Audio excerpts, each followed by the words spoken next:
नमस्कार दोस्तों, स्वागत है फिर से हमारे इस चैनल कृपा महादेव टिप्स पर। अगर आप भी अपनी लाइफ में कुछ सीखने की चाह रखते हैं तो हमारे इस चैनल को सब्सक्राइब करें। दोस्तों, आप सभी लोग जानते हैं कि 20 मार्च 2024 को है रंगभरी एकादशी। दोस्तों, रंगभरी एकादशी एक बहुत ही बड़ा दिन होता है जो कि होली के दिनों में पड़ता है।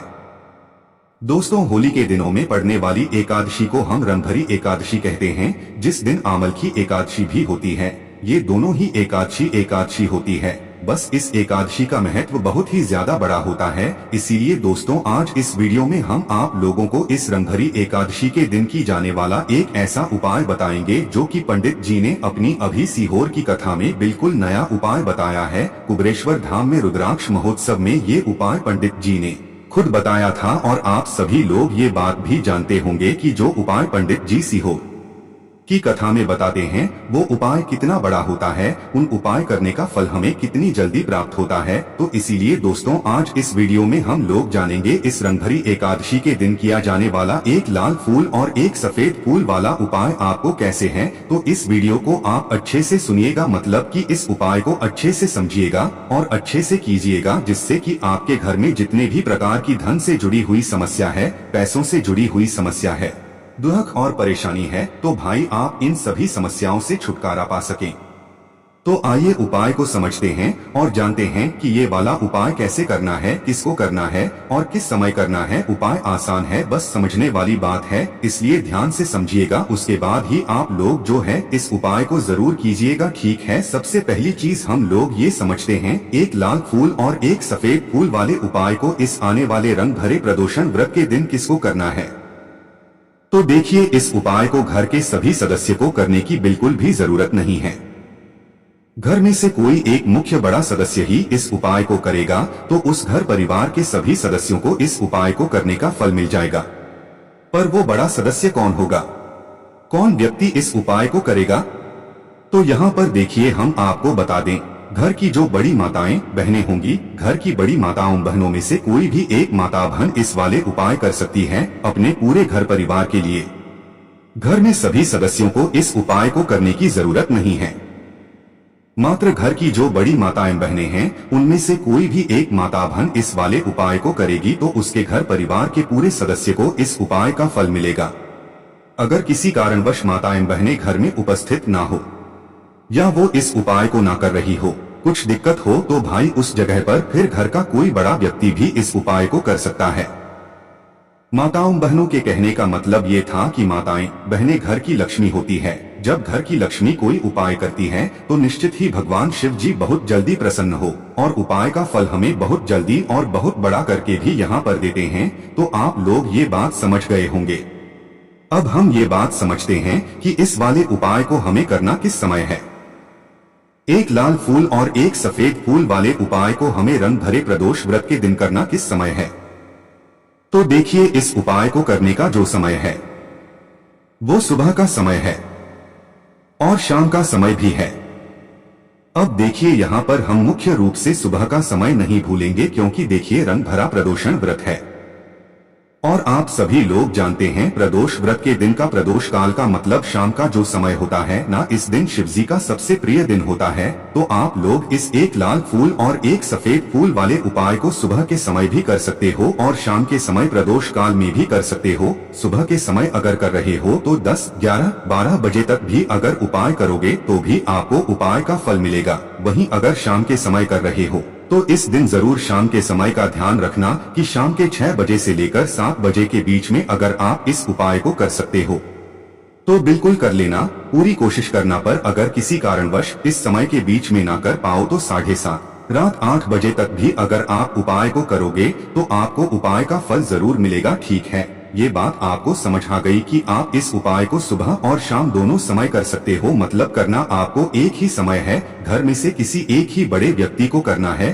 पर एक ही बार इस उपाय को करना है, दोनों समय नहीं करना है, ठीक है। आपको जो समय अच्छा लगे आप समय पर इस वाले उपाय को कर सकते हैं। अब सबसे महत्वपूर्ण बात आती है कि इस उपाय को हमें करना किस ये है जैसा कि हमने अभी आपसे बोला कि इस उपाय को करने के बाद आपके जीवन में बहुत सारी खुशियां आएंगी, आपकी मनोकामनाएं पूर्ण होंगी, धन की समस्या दूर होगी, आपकी पैसों की समस्या दूर होगी। ठीक है, अब देखिए, अगर आप लोग सोच रहे हो कि भाई हमें घर बनाना है पर घर बनाने के लिए पैसा नहीं है, हमें गाड़ी लेना है पर गाड़ी लेने के लिए पैसा नहीं है, हमें जमीन लेना है पर जमीन लेने के लिए पैसों की कमी पड़ रही है, अगर ऐसी ही दिक्कत, परेशानी या किसी भी तरह की धन से जुड़ी हुई समस्या या पैसों से जुड़ी हुई समस्या अगर आपके जीवन में चल रही है, तो निश्चित ही ये रंग भरा प्रदोषण आपके जीवन में बहुत सारे फल लाकर दे सकता है। इसीलिए अगर घर में बहुत ज्यादा दिक्कत, समस्या, परेशानी चल रही है, धन से जुड़ी हुई,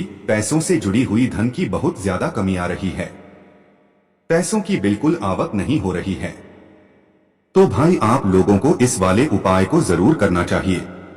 घर में से किसी एक भी बड़े व्यक्ति को अब इस उपाय में करना क्या है, वो सबसे पहले हम लोग जान लेते हैं। देखिए, उपाय की सामग्री हम लोग सबसे पहले जानते हैं कि इस उपाय में हमें किस किस चीज की आवश्यकता पड़ेगी। तो देखिए, उपाय का नाम तो एक लाल फूल और एक सफेद फूल वाला उपाय है, पर इस उपाय में कुल मिलाकर 4 सामग्री हमें लगने वाली है, जो कि पंडित जी ने खुद वाली कथा में बताया है, और जो हम आपको उपाय बताते हैं वो पंडित जी द्वारा बताए गए होते हैं, वही बताते हैं, अलग से कुछ भी नहीं बताते हैं। तो यहाँ पर हम लोग समझते हैं कि इस उपाय की सामग्री क्या है। तो देखो, उपाय की जो सामग्री है वो 4 सामग्री है, जिसमें से सबसे पहली सामग्री है एक बेलपत्र। क्या एक बेलपत्र क्या होती है? बेलपत्र जो शिवजी की शिवलिंग पर चढ़ती है। दूसरी चीज है एक शमीपत्र। शमीपत्र वो जो शिवलिंग पर ही चढ़ता है। तीसरी चीज है दोस्तों एक लाल फूल, जो उपाय का नाम है, तो एक जहां पर आपको लाल फूल लेना है। अब ये लाल फूल कौन सा लोगे?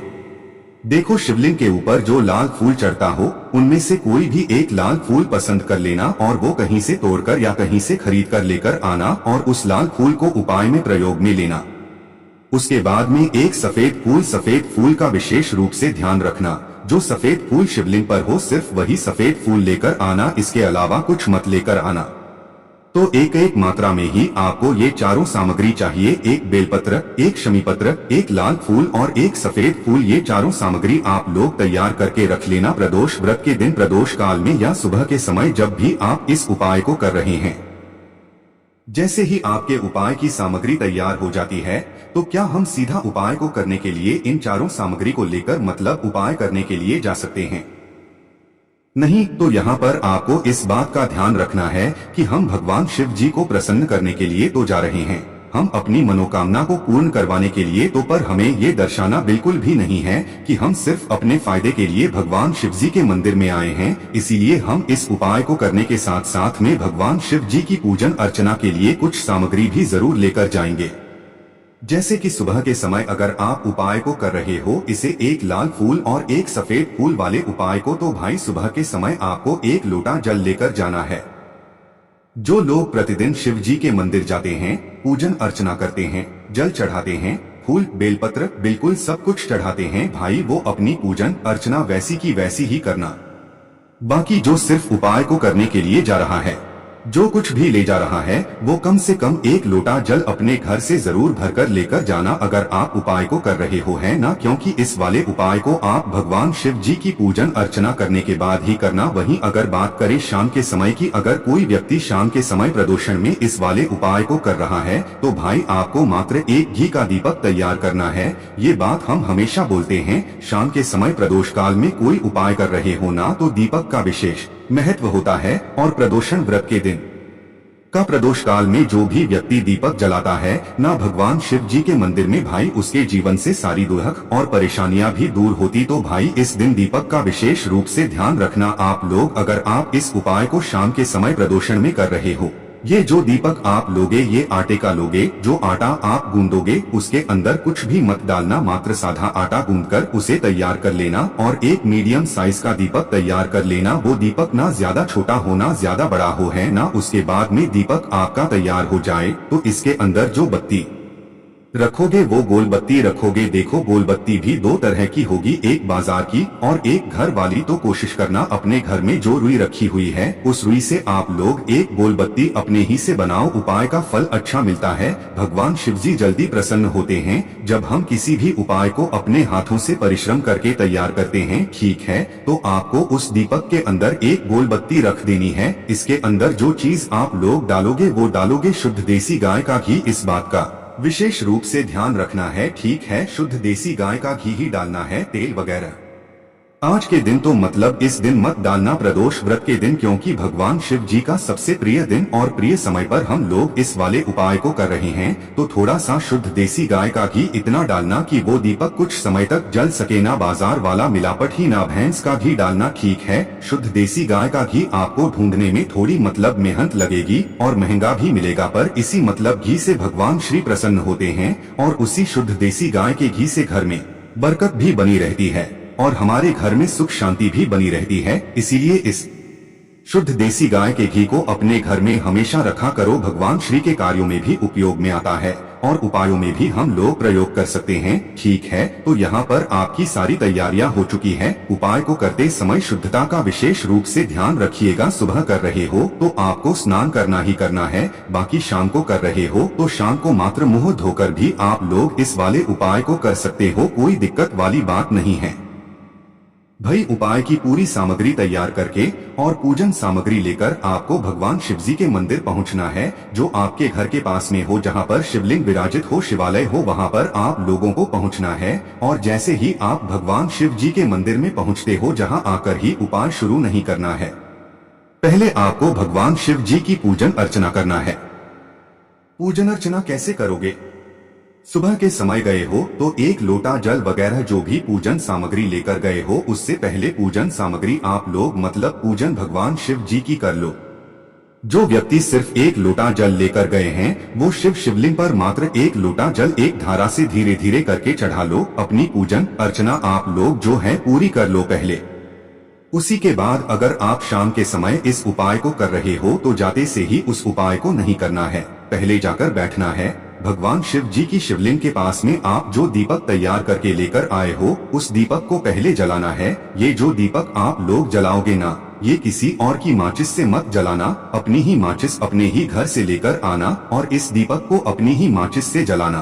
अगर आपने मंदिर की माचिस या किसी और की माचिस ले ली इस उपाय को करने में, इस उपाय का फल उस व्यक्ति को भी थोड़ा बहुत मिल जाएगा। इस बात का इसलिए अपने घर से अपनी हिमाचली से लेकर जाना और इस दीपक को जलाना। दीपक को जलाने के बाद भगवान शिव जी के शिवलिंग के पास में रख देना। शिवलिंग कितना पास में मत रखना कि भगवान शिव जी को आंच लगे, थोड़ी सी दूरी बनाकर ही जो है इस दीपक को शिवलिंग के पास में आप लोग रख दीजिएगा, है ना। अब जैसे ही आपकी पूजा अर्चना हो जाती है, भगवान शिव जी के शिवलिंग के सामने आसपास कहीं पर भी बैठ जाइए उपाय को करने के लिए। और उपाय को करने से पहले आप लोग अपनी वह चारों पूजन सामग्री निकाल लीजिए। उपाय की जो सामग्री है वह निकाल लीजिए, ठीक है। और भगवान शिव जी के शिवलिंग के ऊपर एक माता अशोक जी का स्थान देख लीजिए, ठीक है। माता अशोक सिंदूर जी का जो वो जलाधारी के ऊपर होता है, जलाधारी के बिल्कुल बीचों बीच में होता है। आप लोगों ने देखा भी होगा शिवलिंग की जलाधारी होती है, जलाधारी के बिल्कुल बीचों बीच का जो स्थान होगा वो माता अशोक सिंदूर जी का स्थान होगा, क्योंकि यहीं पर हमें ये जो है उपाय को करना है। सबसे पहले चीज अब हम उपाय को करना शुरू करते हैं। आप सबसे पहले अपनी एक बेलपत्र उठा लो। एक बेलपत्र को आपको माता अशोक सिंदूर जी वाले स्थान पर सबसे पहले समर्पित करना है। बेलपत्री की डंडी का मुख